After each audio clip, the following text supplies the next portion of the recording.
What's up, everyone, and welcome to HBCU 101. I am your host, Jaleel Thurman. HBCU 101 is a show that will take you all over the nation, give you the ins and outs of HBCUs with a little taste of the HBCU flavor. On today's episode of HBCU 101, we sit down with a Philander Smith alumna that has a love for politics. But before we get to that, let's check out our HBCU news and see what's buzzing in our community with Tali Carr. All right, my man, Jaleel, appreciate it, brother. The University of Maryland Eastern Shore is poised to become the second HBCU in the nation to establish a veterinary school. The state of Maryland has recently approved UMES's veterinary medicine program, which will join Tuskegee University, which founded its vet school in 1945. Here's a quote from UMES President Dr. Heidi M. Anderson. Our new veterinary medicine school will help UMES fill an unmet need on the Eastern Shore and throughout the state. Deeply rooted in our 1890 land grant mission, this program will enable us to serve farmers, the food industry, and the 50% of Marylanders who own a pet. It will also increase both the diversity of the profession and address the workforce needs of the industry. Hey, that's great news for Maryland Eastern Shore and all the fur parents out there in the region. All right, let's kick it back to my dog, Jaleel Thurman at HBCU 101. Now, many of you all know her for connecting people, while others know her for her love for politics. HBCU 101 would love to welcome Philander Smith University alumna, Director of Community Engagement for the Tennessee Democratic Party, the National Director of Government Relations and HBCU Partnerships for the Black College Expo, and author. Woo! My girl, family, Tamara L. What's up, Tap? What's going on, bro? What's up? Hey, it's What's up? good to be here. No, the pleasure's all mine. Listen, you got a lot of titles. We got a lot to talk about. What was it about Philander Smith that was so special for you? Ooh, let me tell you. So this story starts out it's like a heartwarming story. Okay. So one rainy day, trying to get to school, late. And it was first period. And so I'm thinking, I was like, I gotta go to first period, Dr. Dorsey. And if you wanna know one thing about Dr. Dorsey, she's one of those teachers, she just gonna pour into you. Yeah. Like if you trying, she trying. Yeah. And so this particular day, I didn't know that she scheduled a college to come to the school. Okay. And unbeknown to me, that college was Philander Smith. Yeah. And the guy by name Mr. Paul Person, he was up at the front of the board talking about Philander. He was like, you know, you need a 2.8 GPA. He was like 17 on your ACT. He was like, you can get a partial scholarship right there. So I looked at my transcript, and then when I looked at my test scores, I was like, all right, we can make something work. Yeah. Not only was it raining, somehow a tornado drill started out of there too. So he walking with us, sitting behind the locker. So we, like, you know, you're back up against the wall. So you just sitting there like talking. He was like, hey, you know, this will be a great space for you to thrive. And he was like, all the things that you already involved in, he said, we can take it and mold you into a person of a many talents. Yeah. And when he said that, you know, I called my mama. I was like, look, hey, I might be going to Philander Smith College. And then I did a walk-on too because I played basketball. So I went over there the day after graduation, tried out for the basketball team, made it. And, you know, Philander, it was just one of those spaces of, you know, Philander, I didn't choose Philander, Philander chose me. Okay. I mean, that's how it happens when we go to HBCUs. We all find a way to get to a school. Right. It all touches our heart in different ways. Now, your experience at Philander was definitely different, right? Not only did you play sports, but you had an opportunity back in 2015 to be an HBCU White House All-Star. Right. Like, walk us through what that experience was like for you. So, you know, that experience, it was rich within itself because we were the second class to be selected as HBCU White House All-Stars. Since then, they've changed the name to Competitive Scholars. But that time, you know, we were engaged with students from all HBCUs and out of, if I'm saying it correctly, like 400 applicants, there were like 78 of us, 80 of us selected. And in that time, we became family, and not only became family, we leaning on each other, just talking on like, you know, what's going on your campus? How can what you're doing, or how can we, you know, like co-collaborate or inspire each other, you know, just to pick each other up and motivate each other, innovative and be inspired. And so that whole space, like around that time, and then President Barack Obama was still in office. So it was a richness of like, you was a part of history. You was standing on the shoulders of like our ancestors, the professors who came before us, or who, you know, wrote your recommendation letters. And it was really a great time, because at that time too, that's where I started to itch my way into politics. So it really was like a navigating the opening door. And really the building the relationships, I always tell folks, you know, relationships that I built then, you know, these relationships I still have to this day. And it was just really an exciting time. And reaching back to get the next class so that they can, you know, also experience, you know, what I've experienced. By share is like, you know, don't allow, you know, what you may think on paper to invalidate you, because oftentimes, you know, we the cream of the crop. And so carry yourself as such, but also don't let, you know, what you don't have like stop you from going after what you want to go after. So it was really dope. And you mentioned falling in love deeper with politics, but we'll talk about it after the break. It's HBCU 101. It's Jalil. It's Tap. You all stay tuned. We'll be right back. Welcome back to HBCU 101. I am your host, Jalil Thurman. I got family in the building. As always, my girl, Tamara Bates, but we also know her as Tap. Yo, Tap, listen, before we get back to politics, right. Got a little HBCU trivia for you, all right? Let's get it. True or false? All right.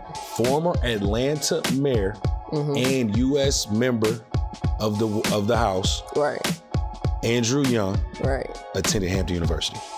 False. It is false. He went to Howard. He went to the other HU. What they say?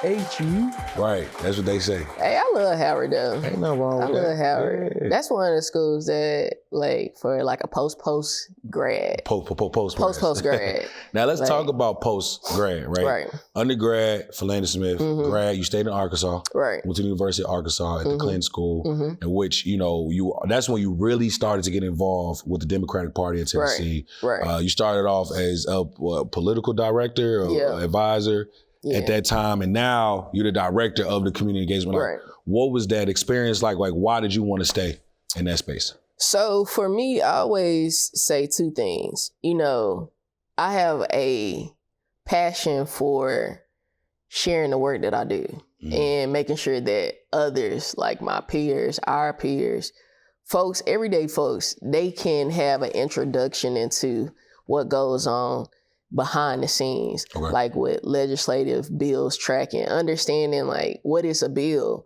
because sometimes it can get so, the jargon can be overbearing that an average person, if you don't understand the words or the jargon, you get lost. And for me, you know, I wanted to make sure that people can really see themselves again, like in this space, like being for them an opportunity, you know, come out and talk to your legislator or come and talk to the people who you think are scary, which they are human beings.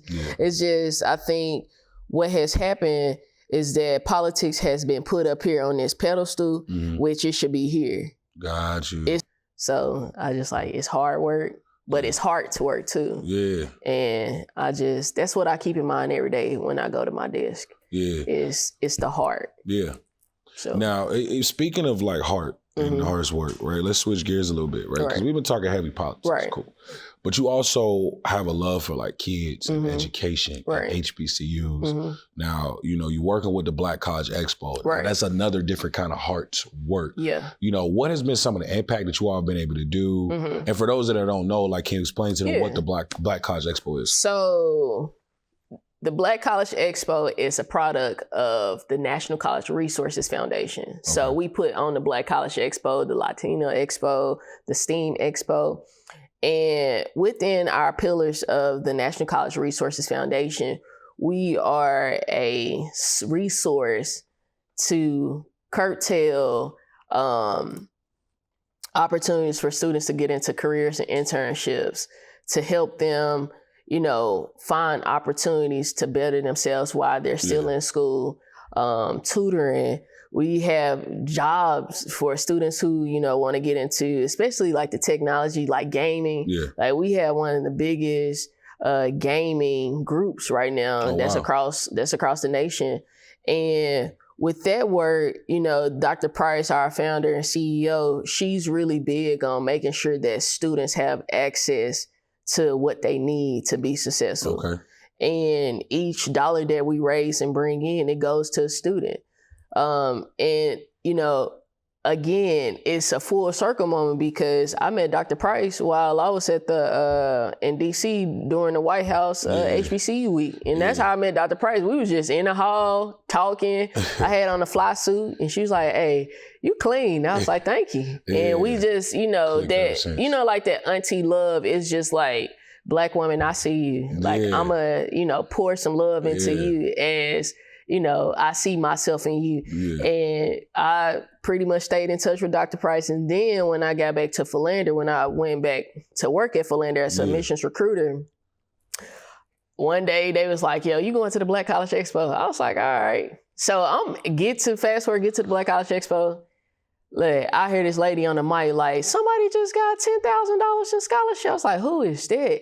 And next thing I know, she walked around in front of me. She was like, "This the Black?" She was like, "This me." I was like, "Oh." I was like, "Hey, this is wild." And we gave out, like, over the course of the time that I was at Philander, we probably gave out like $6 million in scholarships to students. And that's just a testament of like the work that we're doing, like through all the colleges and the recruiters that be there. You can see a child life change in that day. Yeah. They come and bring their high school transcript, test scores, recommendations. Look, you can get a full ride right on site. These kids got to go to school. Come on now.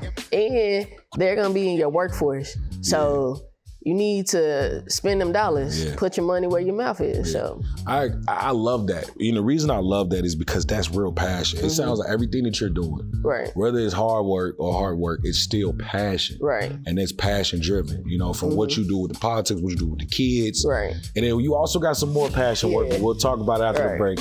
It's Jalil. It's Tap. You stay tuned. We'll be right back. Time now for Did You Know? Brought to you by HBCU Pride Nation. Did you know a Mega Sci-Fi Fraternity Incorporated was the first fraternity to be created at an HBCU?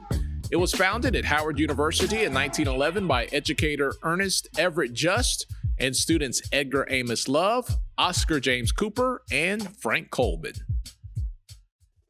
Welcome back to HBCU 101. It's Jalil. It's Tap. Now Tap. We talk a lot of politics. We talk a lot of passion. I'm going to go back to politics a little bit before we get back to the passion. Okay. You've also had the honor, the pleasure of being able to work with the first Black vice president, Kamala Harris. Walk us through what that has been like for you. Right. So the cool thing about, working and doing this work as advanced associate with Vice President Harris, it's an opportunity to be in a space of, I can't even put it into words. It's just there. It's just like that. Wow. Yeah. Like you see somebody who looks like you, who have once been where you were. Yeah. And so you see that it's possible for you to get to where they are, or to go beyond. And the team that I work with, when we go out on the road with her, is an opportunity for the world to see her at her best. Mm-hmm. And our job is to make sure whenever, you turn on the TV, you see her polished, you see her at her best. And I enjoy working behind the scenes and making sure that, when she go out on the cameras or in the spotlight, we are making sure that she's, looking her best so she can, hit a winning shot. Come on now. It's grateful because there are my colleagues that I work with, HBCU grads, or just in general, just have a love for making sure that she is on point at all times. And so her senior staff, Shout out to Warren Ortega, Stephanie Young, and Kirsten Allen, which are also HBCU alums. Okay. You know, they, you know, it's like a working team. Yeah. So we on the road, like we on the ground, and they come in and making sure it's like a debriefing, like we all like, it's like, you know, in a race car, like when everybody like trying to get the tires off and stuff, that's how like, and you know, when it's time for her to go, she go out there and execute. And so I'm grateful to be in that space, to be part of the ingredient for that. I love it. And I ain't gonna, hey, look, and for the people out there, look, she legit plugged, okay? Because Tap called me one day and said, hey, you want to be the vice president? I said, yeah. And sure enough, she came through. So when she talking it, she talking it. Right. Now, let's talk a little bit more about some of your other passions in driving, right? Right. You're an author. Right. You know, the book is titled The Power of the Voice. Talk about it. So when you think of the power of your voice, we all have this, our voice is important. Yeah. Our voice is important just like water. Our voice is important just like oil, gas. It's all essential. We need it. And, you know, I look back over my life, over my story and where I've come from, you know, politics wasn't talked about in my household. However, I still had like connectors and points to lead to these folks that in my family and my lineage, they're making a difference. And so this book came about. My grandfather, he was one of the original sanitation strike workers when Dr. Martin Luther King, you know, was coming to Memphis to speak on behalf of making sure, you know, fair, equitable, equality, like for the folks to get paid. Like they want to be in fair conditions. But my family never talked about it. And you know, when I started to, you know, get into this work, my grandmother one day, she sat me down. She was like, hey, you know, my dad was in politics, was in community organizing. And then when you start to go back, again, it's like these points. It's like, okay, now I'm starting to see like where my passion come from of being an advocate for change. I look back, you know, I've always used my voice. And I shared that this book, this story is important because when you want something to change, you can't complain about it. No. You really either need to put yourself in a position to rally up with some folks and y'all go and change together, or it's like assembling the basketball team. Everybody gonna be used for something. So the power of your voice is a tool for children, you know, to see themselves like, if it's something that I want to change, I can start as small as, you know, just asking questions. And I really, really, you know, urge like parents and guardians and aunties, uncles, the village to allow children to ask questions and not think that, you know, you being disrespectful. And so this book comes away like in a story form of Lachey, which is me. I was walking through the neighborhood one day, just like looking at the plight of like, yo, why is the neighborhoods like this? Like we don't have no fresh fruits. We don't have no like grocery stores that's closer to us so that people can walk and be healthy. And it was like, you afforded water, you afforded like the basic stuff, and like why are people aren't getting that? And so this story just comes about in how I got together with a group of friends and we want to change the way our neighborhood is being ran. And so we got the mayor involved, family members, friends. And so it's just gonna be a book where kids can see themselves like, look at if there's something going on at school, you can take this story and insert yourself on how you can take some actions and to make change. And I love that. And first and foremost, I want to congratulate you on that. Thank you. Right? Because that in itself is a major accomplishment. Not some people just wake up tomorrow and just write a book and even want to just pour into people in another way.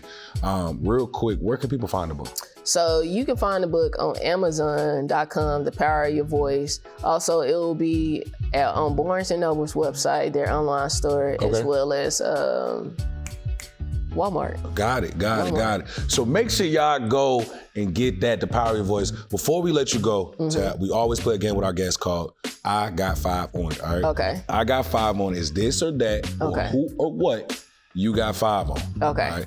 We're going to go yards. We're going to go turn yards, lit yards, right? We're going to keep it kind of close to where you've been at, right? Right. We're gonna No, but I've been all over that, so. I know, but I'm going to keep it closer to close. All right, I got you. Russ College, because I know that ain't too far from Memphis. Okay. And Fisk University. I got 5 on Fisk. You got 5 on Fisk. Yeah. I'd have been to both. They both a little late, but you know what I'm saying? But you take I ain't really never been to Rush. I got 5 on what I know. Say no more. Because it's in my backyard. Come on now. Say no more. Say no more. All right, y'all. It's Jalil. It's Tap. You all stay tuned. We'll be right back. Time now for your HBCU Wall Street 101s. The month of March is Multiple Sclerosis Awareness Month. No two multiple sclerosis diagnoses are the same. Today's Brain Love Spotlight falls on Virginia State University's Jade K. Gordon. She hosts a podcast called Jaded. It's a show that delves into her life and shares the unique perspective of the Caribbean immigrant experience through a lens of Caribbean culture.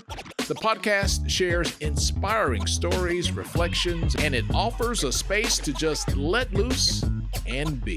Today's Brain Love Spotlight, Jade Gordon from Virginia State University. And that's it for today's episode of HBCU 101. I have to give a special thank you and shout out to my girl, Tap, for coming through, giving us the scoop on everything from Philander Smith, politics, Kamala Harris, and of course, her book, The Power of Your Voice. Make sure you go get it. For the entire crew, I am your host, Jalil Thurman. We'll see you next week.